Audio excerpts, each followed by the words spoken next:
Bluetooth. Ka-Bluetooth na katam. Tingog man.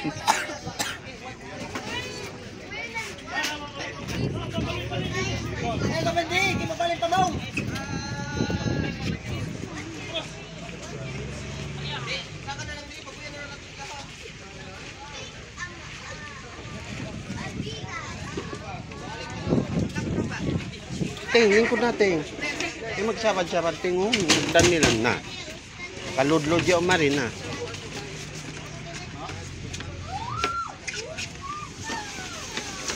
Pol, kamain lubit siya pula ay masanggat pol. Tignan niyo.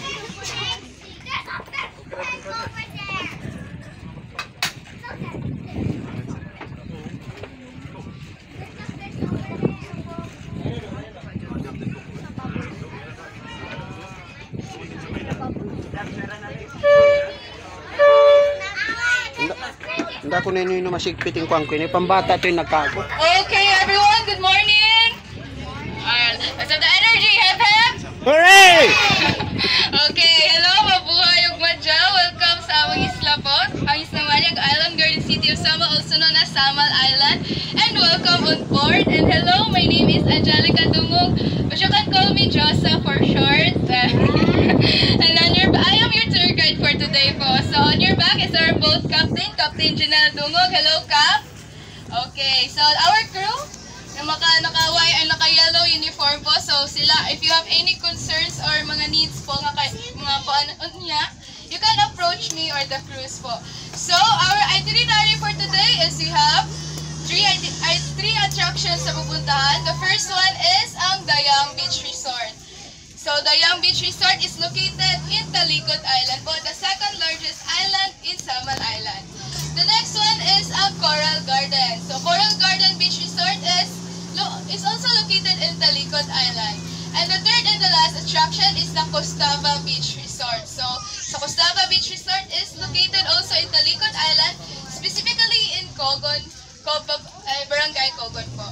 So from here to Dayang Beach Resort, it has a 1.5 minute ride. So taas-taas pa ito ang ride karon. Okay.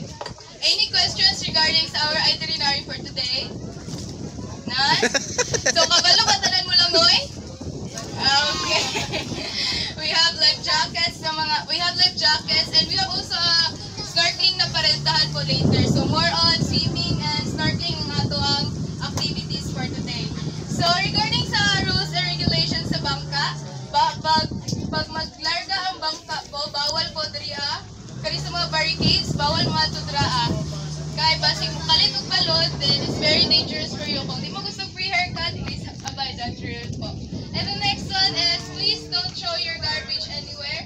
Dili po magpatakaglabay sa mga basura. If you have, kung wato mo sa beachfront, please dala inyong mga basura diriya sa bangka po. So we have trash bins here at the side of the bangka. Nakakapte ni na diriya sa atubagan. And sa mga smokers and mga vapors na inyong area sa likod, smoking area.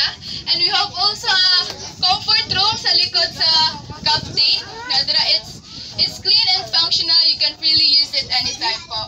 So, questions sa sa rules and regulations sa bangka? None so far. Sige ba? Hep hep! Hooray! Okay, that's all, and let's have a fantastic day. Thank you. Welcome, salamat.